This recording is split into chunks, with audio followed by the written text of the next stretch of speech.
آدمی بیوی کی اطاعت کرے گا لیکن ماں کی فرما برداری نہیں کرے گا، بیوی کی ڈیمانڈ پہ فوراً بھاگ کے جائے گا، لیکن ماں دوائی کا بھی کہہ رہی ہوگی تو ٹال مٹول کرتا رہے گا، کل پرسوں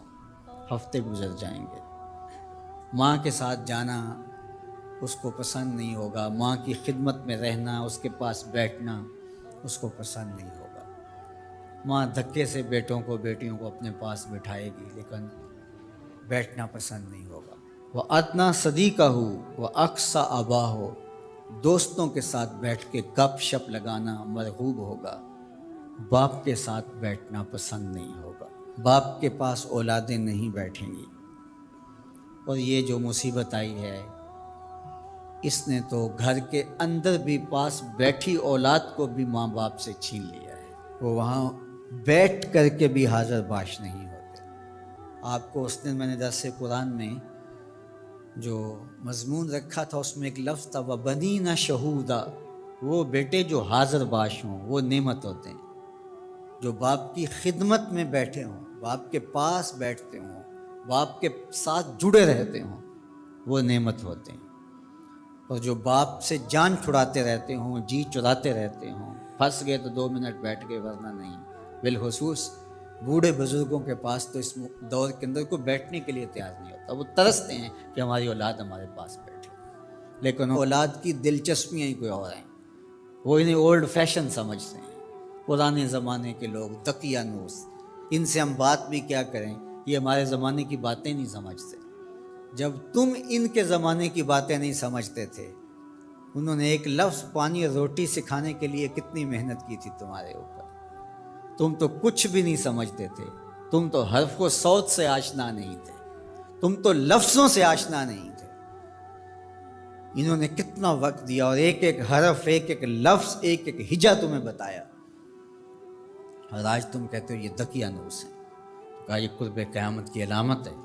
کہ دوستوں کے پاس بیٹھنا مرغوب لگے گا، محبوب لگے گا، ماں باپ کی صحبت میں بیٹھنا اولاد کی تباہ میں نہیں ہوگا۔ وَسَادَ الْقَبِيلَةِ فَاسِقُهُمْ، اور قبیلے کا جو سردار ہے وہ فاسق و فاجر ہوگا۔ سرداری، قبیلے کا بڑا بننا، خاندان کا بڑا ہونا، یہ صلاحیت کی وجہ سے نہیں، تقوی کی بنیاد پر نہیں،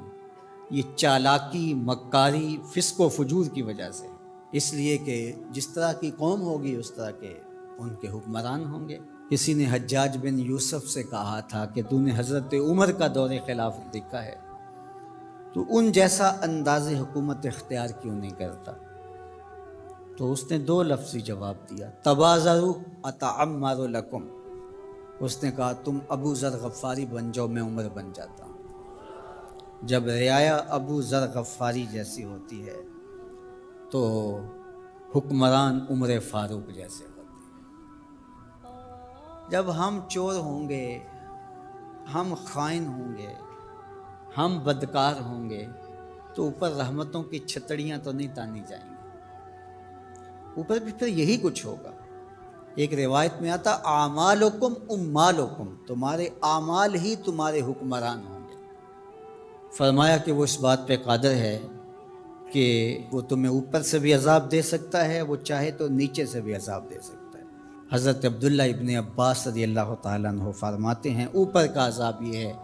تمہارے حکمران نااہل ہوں، اور نیچے کا عذاب یہ ہے تمہاری اولادیں نافرمان ہوں، اور تم ایک دوسرے سے لڑنے لگ جاؤ، ایک خاندان کے لوگ شریکہ برادری کے نام سے ہر وقت ایک دوسرے کی ٹو میں رہیں، یہ عذاب نہیں تو اور کیا ہے؟